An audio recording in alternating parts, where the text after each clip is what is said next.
What's up, guys? Welcome back to the FitBiz podcast. So I am excited. Today I am here with a current IFCA student who just moved into Legacy, which we are pumped about, Gillian Hughes. And so I'm going to introduce you to Gillian, and I think you'll find some resonance in her story and who she is.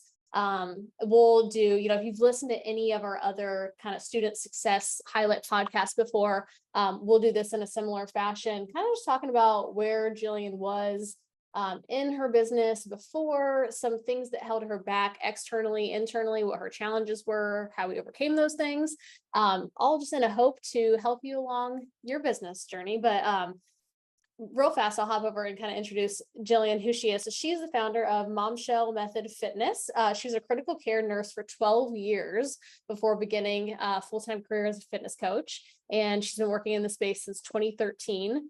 Hey, I was also 2013. When is your business anniversary? Do you know? I don't know the actual date, but it has been a long time. It's coming. I guess it would be 10 years It would pretty be soon. 10 years. That's why I'm asking. Yeah. Yeah, I think it's probably springtime. So I am coming up on an anniversary. Very cool. Yeah. Yeah. Mine is February 9th. So I'm a few days away from 10. Oh, congratulations. Happy anniversary. Oh, thanks. Also cool about Gillian, though, she's a mom slash stepmom of 5, a blended family, has a passion in helping busy, overwhelmed mamas live better, get fit, and become bombshells, which I think is super cool. So again, yeah, thank you for being here with me today. I'd like to start here because we talked to a lot of nurses, a lot of healthcare peeps, a lot of people who are making their way out of that industry, which is fortunate and unfortunate. But do you want to talk about that? Like if we can reach way back 10 years ago, what Yeah. what caused you to make the transition, and was that scary? Yeah, it was really scary. And I definitely had a lot of people trying to discourage me from starting my own business. And I started part time initially, just kind of doing it on the side, helping a few people. And eventually it just started to grow. And I just knew if I didn't give it everything I had, I would never be able to grow as a coach. And so I feel like I got into nursing for the same reasons that I got into helping people with weight Yeah. loss and nutrition because I wanted to help people. But after a while, I just feel like it really became just a matter of um, passing pills and just not really being able to help people help themselves, which was really challenging. And it was really difficult to work those hours with a family, so I Yeah. really wanted to be able to be more in control of my hours. And I had a love for fitness, and it was really tough to juggle it all. So I always knew I could go back to nursing. It's funny, I got an email today that I can renew my license, and I've kept it current, and I don't think I'm going to renew it because I'm Did you never finally going have back. the Yeah. security? Yep.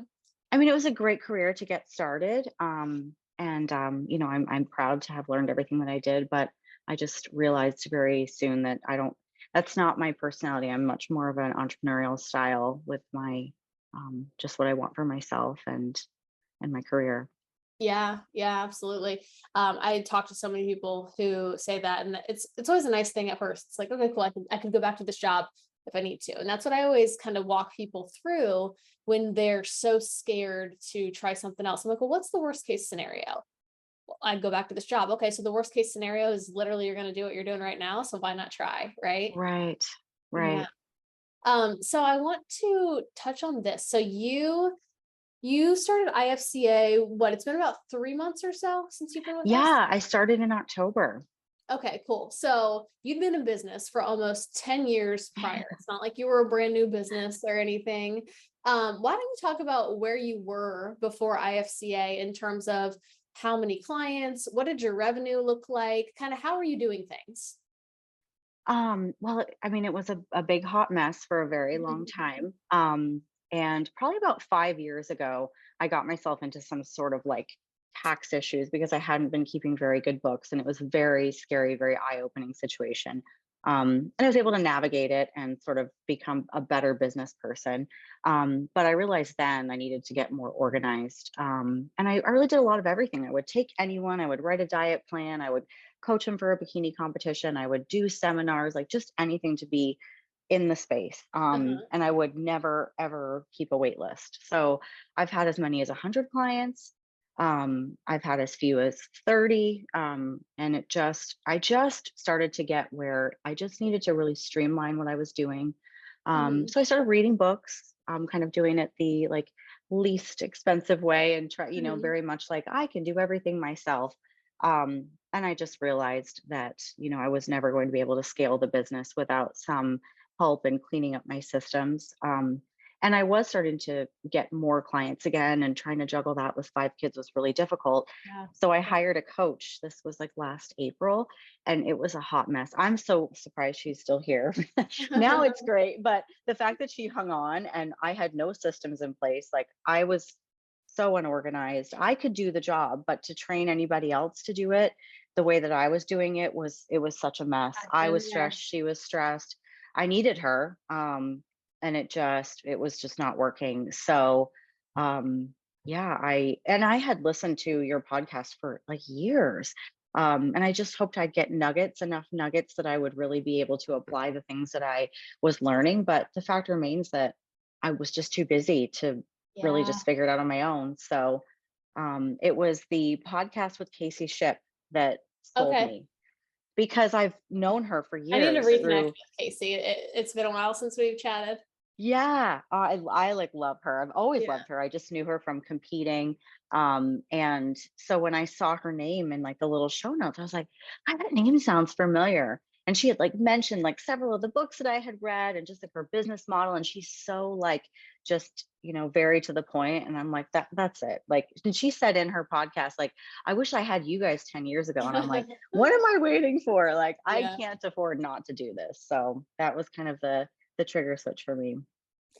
That's cool. And I always I remember talking to the sales team about you a lot actually before you signed on, because your problem stood out to me so much, because it was exactly how I ran my business at first too. And I always have such a soft spot for people who are just spinning their wheels and they have so much potential. And I know without systems, because systems was my always my thing too, because I just had so many balls in the air. I was like, I can't go back and Yeah. foundation. I don't know. And same thing when I hired an assistant coach. It was like, just, I don't know, get in my inbox and try to figure out how to reply to these people and like Yeah. send them whatever.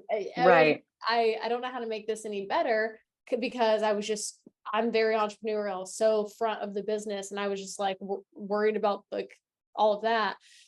So I was like, I know we can come in and clean this up Oh, and yeah. let her work less and have less stress.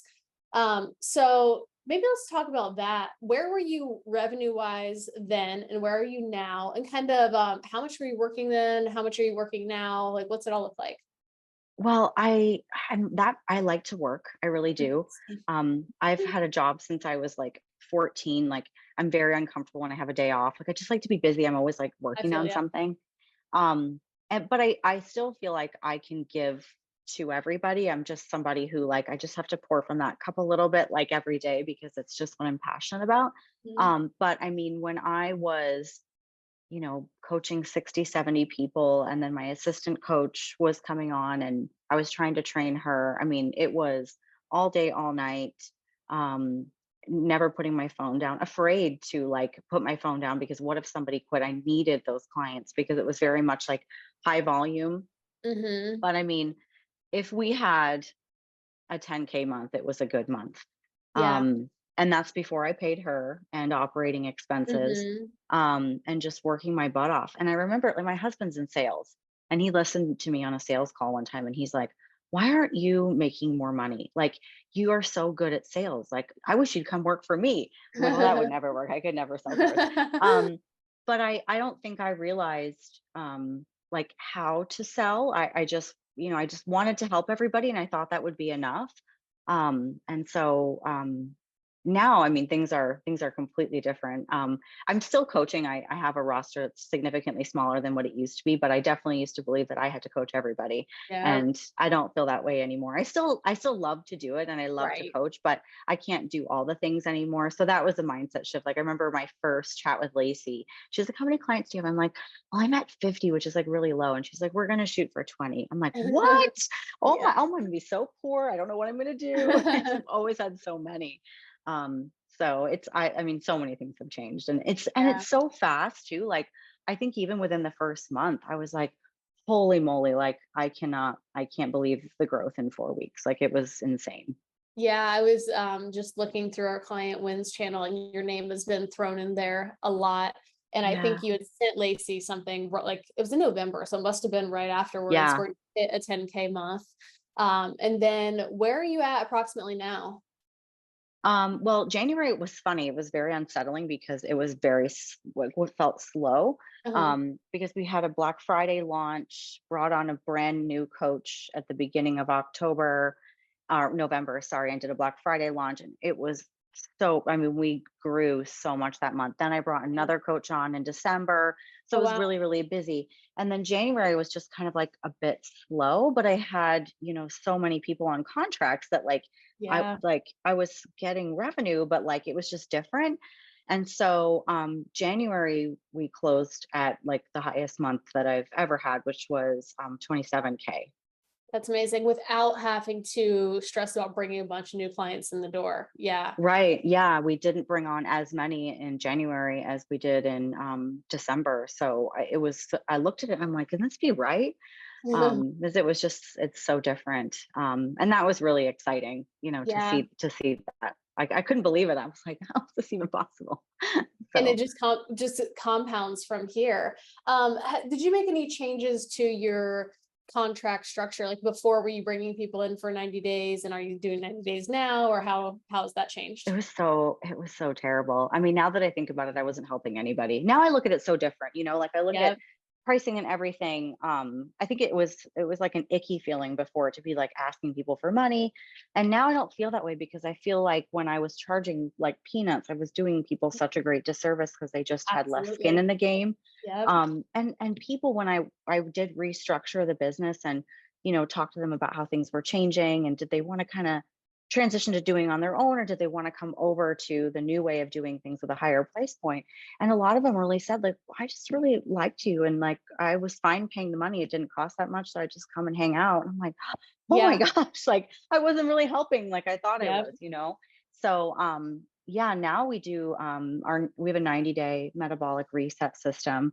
But we have clients that sign for 6 months. We've had people sign for a year. So yeah, it's way different. I mean, I was doing month to month before, and I did a Yeah. lot of in person, and my virtual was very unorganized. Like, it was an email paper plan. They would check in if they didn't. I didn't, really keep track of it. I would just like, oh, I haven't heard from this person in a while. And so it was really unorganized. And then a Venmo payment would come through, and then I would send them a Oh my whole gosh, program. you're the epitome of no systems. Oh, nothing. And I was like, it was just a mess. Um, but yeah, people would stay. I mean, I had people on like month 23, like people would stay around for a long time. And so I was like, I'm doing okay. Like, everyone likes me. And Uh-huh. like, and I've always been known for like the way that I do my programming, because we do meal plans with recipes. Uh-huh. And so people love that, and they love Yeah. our food. But I've had people tell me, like, I'm just here for the food. I'm like, oh, like I want to Right. coach you. You want to sell So a result. Yeah. yeah, yeah. Yeah. What were you charging on average? I mean, anywhere from like 150 to 250 a month. And like Yeah. 250 would have been like contest prep with Yeah. like posing practice and like everything. Yeah. So I had the same business for 4 years. And I think it's because you and I come from the bodybuilding space hmm where that's the model. It's a lot of volume. It's like check it, like you're going to do your plan and you don't really need coaching. You check in with me when you just when I make minor adjustments, right? It's not the same yeah. thing. And but the mistake people make is they compare their own pricing to something that they're doing that's totally different, that hmm actually is a lot more valuable to the person, to the contest prep coach that they had. And it's just not Right. the same thing at all. Right. So, yeah. So, Jordan and I, we always do this presentation and we talk about the things that you need to get to consistent 10K months and beyond. And there's only three. And you've touched on most of them. It's systems. You need good foundational systems. What was the second one that we were just talking about? Oh, your offer. We repackaged your offer. We started speaking to hmm what your ideal client actually wants. We priced it appropriately, all of those things. And then the last thing that I think pushes you over the edge is like content and copywriting. hmm Within the last 3 months, have we worked on that much or changed anything with the way you were doing that before? Yeah, I think just like how we show up. Hmm.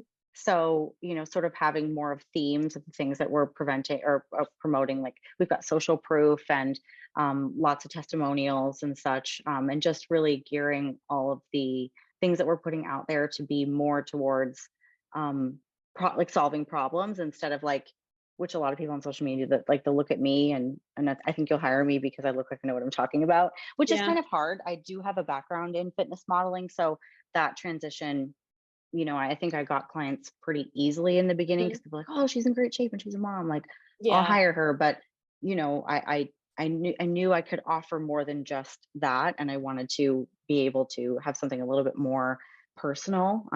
So yeah, that's changed a lot. Um, and yeah, it's still there's still so many things that we can work on, Oh, and so many. We're it just never getting ends. started. It never Yep. ends. Yeah.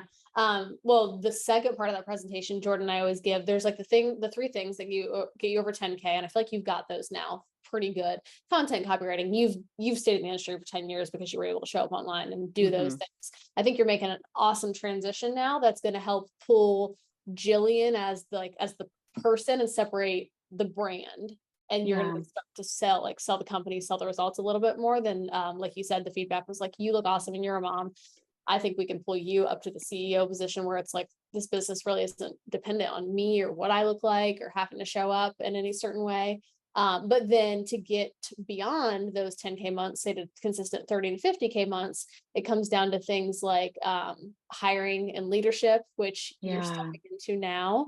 And let's talk about that a little bit, actually, because you said you've hired what, 2 to 3 new assistant coaches? We have 4 assistant coaches now. 4. And Yeah, yeah, starting with just one, that's awesome. yeah. What kind of resistance did you have, if any, around hiring people, letting go of that control? You want to speak to that a little bit? Well, I think it's just like everybody else, like, well, no one's gonna want to hire them. They're gonna want me. Yeah.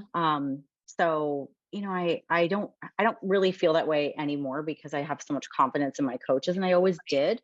But I guess I wasn't sure that the prospect would have that same Mhm. confidence because they were coming to the program looking for me. Uh-huh. But we do take such a team approach anyway. So I always really say, like, I'm still really involved in your Yeah. journey, and you're still doing this system. And I've shown them, everything that they know, and they really are fantastic. We have such a great team, but the reason why we have a great team is because of the systems we have in place, how we do our weekly meetings, Hmm. with KPIs and our WEC. So all that stuff has really helped. And I think what's cool now too is like when we have our meetings, my coaches are coming to me for like business advice. Like Yeah. I'm kind of sharing the things with them that I've learned about how content should look, and about sales and things like that.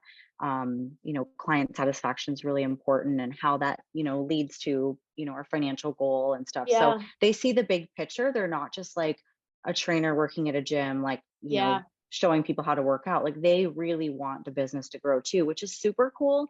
Because years ago when I was doing the old way of coaching a lot of in person, I did hire an assistant coach, and it was not a great experience. And I think it burned me because I Yeah. thought I'll never be able to trust anybody.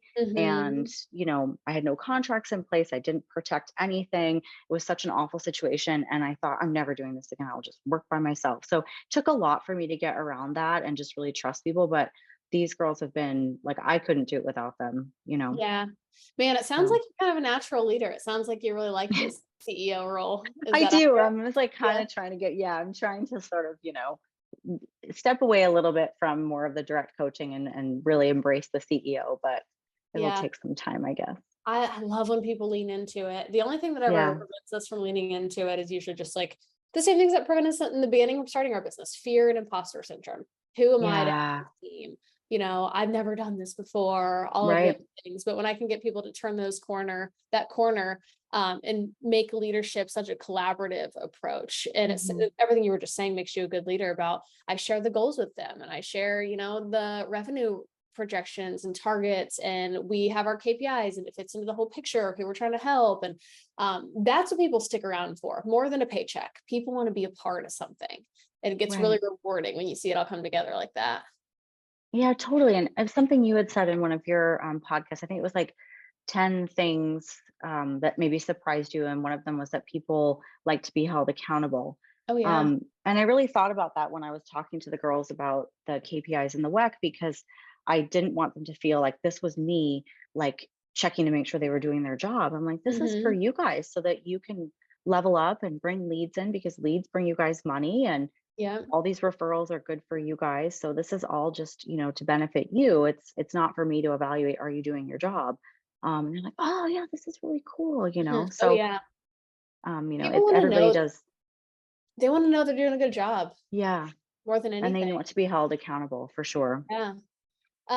Okay, so let's back up a little bit because I mean, you just sound so confident as a business owner. You sound like you have all your shit together.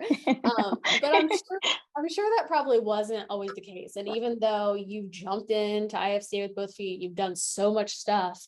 I'm sure you still had some fears in doing this and signing up. Or were you just like, nah, I know this will work. Here's my credit card. How did you feel the day that you were like, all right, I'm taking the leap and I'm doing this? Oh my God, I was so scared. Well, I'd already decided, like, I was doing it. Mhm. I don't think there was ever going to be a price objection. I knew I didn't have a choice because I Uh-huh. had tried so many other things, and I'm 42, and I thought, if like what am I waiting for? And I'm watching my kids get older, and I'm just drowning in work. And if anything, I'm like, at least I can learn something to kind of clean things up a little bit, maybe buy back a little bit of time, because I'm starting to burn out. Like, I could just feel myself sort of like falling out of love with the industry and Yeah. coaching. But I've done it for so long and helped so many people. Like, it broke my heart to think I was feeling that way. So I'm like, I've got Mhm. to figure this out. Um, but yeah, I think, life, I mean, again, I'm 42, so I've been through a lot, and I went through a divorce in 2017, and that was really challenging. That was my worst year in business, because I just lost all my confidence, and why would anybody want to work with me? And just trying to navigate that whole change was really difficult. So yeah, I think that voice in the back of my head just sort of like, what if you fail? And I think now, the confidence has come through doing IFCA, because I'm watching things that I'm doing the work, and then I'm seeing the results, which is kind of what all like women want. I always say that's Yeah. what moms want too. Like, we want to, like, we have our child is like got something going on, we comfort them, they feel better, we get the result, right? And so, like, nutrition's the same way. And then, like, putting in work into your business should feel the same way too. And I think for so long it was like I was doing all these things and then nothing was working. Like, I would sell an ebook and I'd spend forever like working on it. It was this beautiful thing, and I'd sell like 5 copies, and I'd worked on it for like 30 hours. Like, it's not working. Yeah. So I think I was just sort of like, I can't afford not to at this point. Um, and I was like, I'll figure it out. I'll put it on 3 credit cards and figure it out. So I was definitely in a place like where I'd finally caught up from just an expensive starting over my life after the divorce. And so Yeah. I was finally in a great spot. I'm like, is it really, it's probably silly to like put myself in a little bit of debt over something, that may or may not work. But when I started reading all the testimonials, and of course I've been listening to podcasts forever, and I was like, I mean, I'm going for it, because I know I'll do the work. I knew that. Like, even if Hmm. it didn't work out, I knew I was going to put the work in, and I'm like, I will get something out of this. But like, I remember just like even opening up the course and being like, oh, like, this is amazing. Like, just the whole experience in the beginning. I think I even said that to Hannah. I was like, I would have paid double for this. This is so awesome. Another thing you said to Ariel, because I was, like I said, I was looking through like our wins and just kind of searched your name in Slack, and this screenshot popped up that she sent me a long time ago. You said like IFCA has changed my mindset, my business dramatically. It's crazy to think that I waited so long, I which know. I know. I know. I I mean, wish I'd done this yeah, earlier. well, it just takes once, now you're Mhm. like legacy, cool, sign me up, let's do it. It Yeah. it's never going to make perfect logical sense because you don't know what's on the other side of that thing. And I remember my first investment too. And I swear we've kind of lived parallel lives. I also went through a divorce in 2017, also was my Oh, worst year. wow. Yeah, my life crashed that year. And that's when I made a pretty big investment in myself that made 0 sense. I was just like, well, what's the worst that's going to happen? I'm already losing money. I'm already whatever. I'm already down on my luck, yada, yada, yada. And my divorce had taken a really long time, that I was already dating Jordan before it was finalized. And I remember Jordan being like, I feel like you could learn those things on YouTube, and like, should you really do this? And I mean, he wasn't blatantly against me, but he was that little voice in my ear. And I just remember being like, I have to do something. I don't like the way that things feel right now. So Mhm. I like, making a choice to do nothing is still making a choice. Right. Um, and I heard you say like Casey Ship's podcast is the thing that kind of pulled you out, but anything else around that time, feeling burnout, finally just feeling like you got to do it. Yeah, burnout was huge, and I think just wanting, like, more balance, like, my kids are all just, like I feel like I blinked, and they're all so big, like, my oldest is 15, my youngest, who's my stepdaughter, she's 6, so, I mean, 3 of the 5 of them are teenagers, and I'm like, "What And is happening?" Like, I wanna be a part of things. I don't wanna have to, like, race back to the office because I have to do client check-ins, like, the hours I was working were not working, I was seeing teachers would come after school for their weigh-ins at my house, and, like, and then my family's here, and, like, we yeah, have clients in the house, and I was like, I've just got to find a way to, like, coach virtually, but, like, for people to really feel like it's as good. yeah, um and now I feel like it's 1,000% better. I tell better, people that isn't all it? the time. So much It's better. so much better. We have so much contact with our clients. We can see everything that's going on. So I'm super happy with it. I have no problem selling it because I know how much better it is. And I think that's helped too. Like, I think I knew I had a good program and I just wasn't getting it in front of the right people. Like, I think one of my problems I thought I had was lead gen. And it turns out it's not really. It was more, I just wasn't able to sell what we were doing. And I knew it was a bit of a mess too. And I felt like I was slightly drowning. Like, how can I keep up? Uh-huh. So I feel like I was definitely at my breaking point where I thought, I don't know if I have the steam to keep going like this. Yeah. And, I can't keep clients on my assistant coach's roster. I need to be able to help her so that she can, learn how to do the business as well. And what if I lose her, So Right. I was definitely at a point where, well, and I actually had bought Alex Hormozy's book and Mhm. I started reading it and I was like, I'm so too tired to read. Like, I couldn't get through it because I was working so much. Yeah. Um, and then I think you guys mentioned him and Russell Brunson's book. I've read that too. And I'm like, what am I doing? Like, I could just read all the books in the whole business library and I could, do this on my own for how many more years? So So, true. Yeah. That's a big goal that we try to do within IFCA. We understand everybody's busy, yeah, So you have your learning path and you have your 3-foot view. And it's like, yeah, you could hop into Kajabi and spend hours in there. There's probably hundreds of hours worth of modules that you could sit around and watch, but that would be a massive waste of your time. So what we try to do is yeah, simple chunks. Hey, your problem right in front of your face is this. Do these couple of things and then report back and implement that. Okay, we need to get your clients off of your roster onto your assistant coach's roster. Use this framework, record this video, have this conversation, right? Because that's the thing about business, especially once you've been in it for a little while, there's always something you can fix. There's always something you can yeah, do. And it becomes more like, what do you say no to? And what do you stay focused on? Otherwise, you're always going to be so scattered. right. Yeah, I Yeah. think in the beginning it was definitely like, I have to do what? But I told myself, like, check your ego at the door. Like, you're obviously in need of help. So you just do it, it works. Like, if they say do it, it will work. And it just, that is kind of how it happened. Man, And I think I was definitely in a place where I knew I was a clean slate. I was like, take the wheel. Like, I it's don't the know what to best. do anymore. Um, and I made that commitment to myself. Like, I was like, I believe this will work. I have to do all the steps, even if it feels a little uncomfortable. Like, I remember listening to the sales calls and just being like, can I really talk like that? Like, and now I do all the time. But in the beginning, I couldn't imagine it. But when it starts working and you really start to see it, you're like, why would I do it differently? Yeah. Yeah. And then when I can just tell you have a lot of conviction and belief that we're helping people. Yeah. Charging a little more is helping people. Holding people accountable to their goals. Everyone like the advisor on the other end of the sales call has the best of intentions for the person. The problem is people, like what people need to do is always just outside of their comfort zone. So a sales call is a little bit uncomfortable because it's getting Hmm. the person to like let go of their excuses, get them over the edge. Like, they have to tell you to your face. And then it's like, okay, well, why don't we just commit to this? And we commit with our dollars. And so as long as you can be a good enough coach to hold them in that space and have that conversation, they're going to thank you. Like, I Hmm. think that's another thing maybe you've seen too, is the people Yeah. that you have to push a little bit. It's like, come on, you want to think about this. You've been thinking about this, or do you want to do Right. this and actually lose these 15 pounds? The people that you have those hard conversations with are always the ones that are like, oh my God, thank you so much. I'm so glad you Right. pushed me a little bit. And that's, I think, what I've learned about price objections. Like I used to take them so personal and be like, oh, they don't think I'm worth it. And to a certain degree, yeah, I don't know that I was always showing the value that Mhm. we had.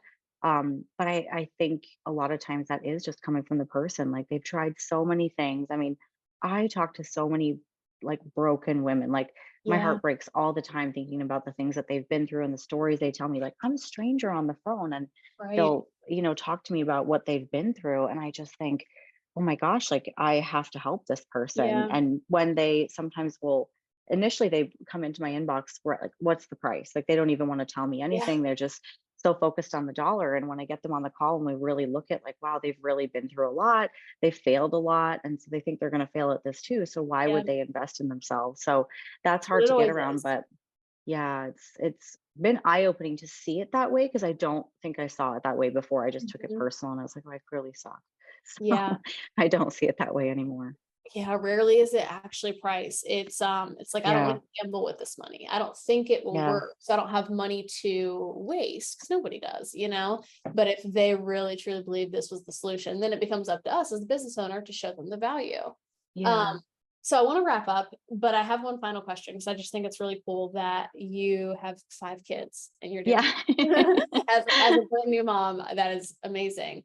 And I think oftentimes women, they think they have to choose one or the other.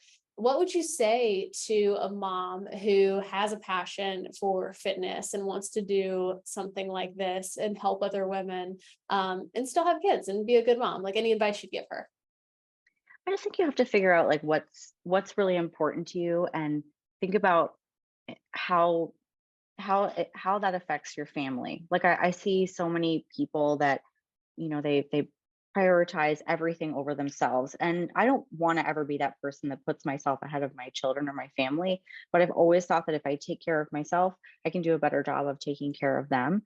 And in the same regard, like by being an entrepreneur and having the financial means to do things that we weren't always able to do, but also that they see me running my own business, but I can come to the school in the afternoon for a Halloween party. I can pick up early. I'm home every day when they come home from school.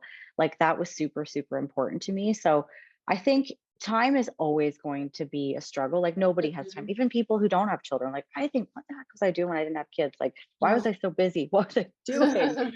Um, and so yeah, I mean, I think just time management's pretty important, trying to stay on top of tasks. But fitness has always been like the foundation of my life. So it's just like a non-negotiable. It's just something that Mhm. happens every day.